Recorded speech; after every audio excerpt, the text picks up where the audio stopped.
d'abord remercier Madior ak ñi muy àndal ñëpp di liggéey dans le cadre de Sénégal propre à travers seen antenne bi nekk Médina. Donc ni mu ko waxee c'est pas la première initiative mais yàlla dogal na ñun lépp lu takk ci Médina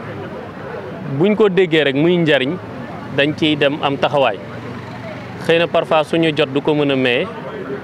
mais les premières initiatives biñ ko yégee biñ ci amee information ñëw nañ teew ànd ko bokk ak ñoom ak li ñu am ci kàttan ñëw bokk ko ak ñoom pour que mu réussir. tey nag le président de la République def appel bu am solo ci fan yi passé mu ne ñu ngi jub si nawet te nawetu ren jot nañ ci autorités yi ñu ne ndox mi daa nar a bari. mu ne kon au lieu que ñuy toog ndox mi di bari di ñëw di sonal askan wi am na loo xamante ni xëy na mën nañ ko mooy fexe def prévention te mooy lii ñuy def nii c'est-à-dire setal en attendant taw bi di agsi xëy na su waroon gàllankoor lu métti dina am lu mu atténuer dina am lu mu woyofal mu def appel boobu ñuy sant yàlla sénégalais yëpp wuyu si ko si ba tey lancement bi mu def fële Thiaroye gis nañ ko et un peu partout à travers sur le territoire national on a vu les Sénégalais sortir ndax loolu moo am solo état lu mu am kàttan lu mu am mën-mën lu mu am doole mais am na loo xamante ni citoyen bi moo ko mënal état am na loo xamante ni état moo ko mënal citoyen bi donc li état mënal citoyen bi mënal ko état mu ne nañ ko dajale pour que mu jur njariñ ñun ñëpp ñu jariñoo ko donc initiative boobu ci la woote tey Médina ñu ànd ci ak la plateforme Sénégal propre ñuy ay nit yu jàmbaar comme ni mu ko waxee sous président de la République wootee nag daanaka amuñu benn yitte lu dul jukk ba kàddoom googu ñu jëmmal ko def ko résultat pour sénégalais yi gis ko te cadre de vie dafa nekk loo xamante ni du état rek la concerné citoyen bi nga xam ne moo nekk premier élément de cet environnement là moom la njëkk a concerné te moom wooteem ci loolu la dellu donc ça ñu commencé ko tey waaye bëgg na mu nekk loo xam day wéy c'est pas juste génn benn bés nettoyer benn côté après dem toog déedéet mais dafa bëgg weer bu nekk ñu tànn ci benn bés boo xam te ni dañuy jëmmal lu mel nii.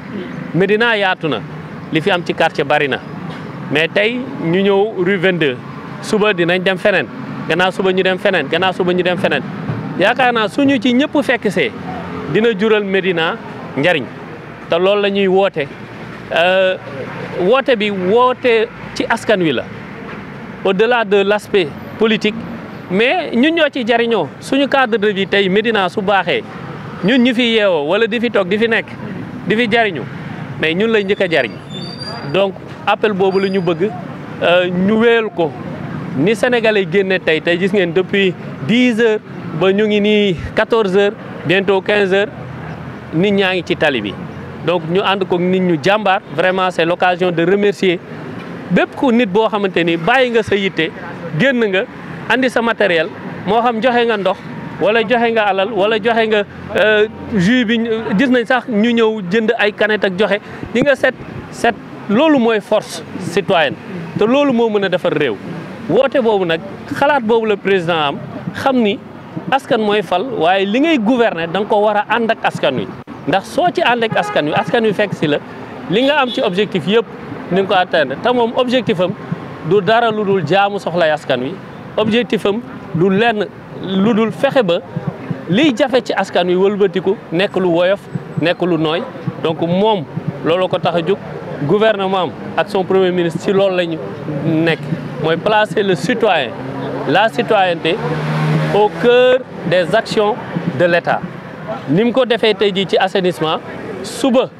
amaat na beneen secteur bu mu mën a jël gannaaw suba ñu mën a demaat ci beneen secteur donc lii dañuy ñaan chaque weer Madior ñu génn tànn benn bés spontanément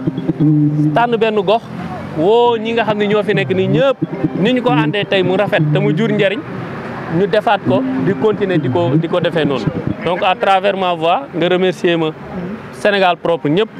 vraiment ak ñi nga xam ne ñoo ci nekk ñëpp di ci yëngu. waaw Médina yaatu na Médina ni nga koy waxati mu ngi tàmbalee ci Blaise Malick Sy li tafu nii rue 1 ba rue 47 tey ñun benn portion rek la ñu occupé mais loolu la ñu bëgg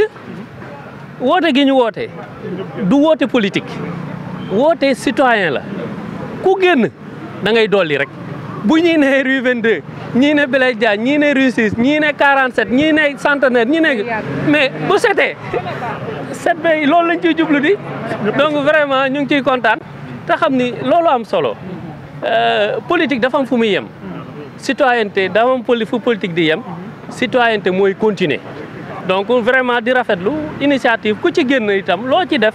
moo xam ndox nga joxe sa xaalis nga joxe sa matériel nga joxe vraiment ñu ngi lay sant ci turu président de la république ñu ngi lay sant di la gërëm di leen woowaat rek ñu continuer bu ñuy jaaree fii ñeneen jaar fii su yàggee Médina 7 incha allah rabbi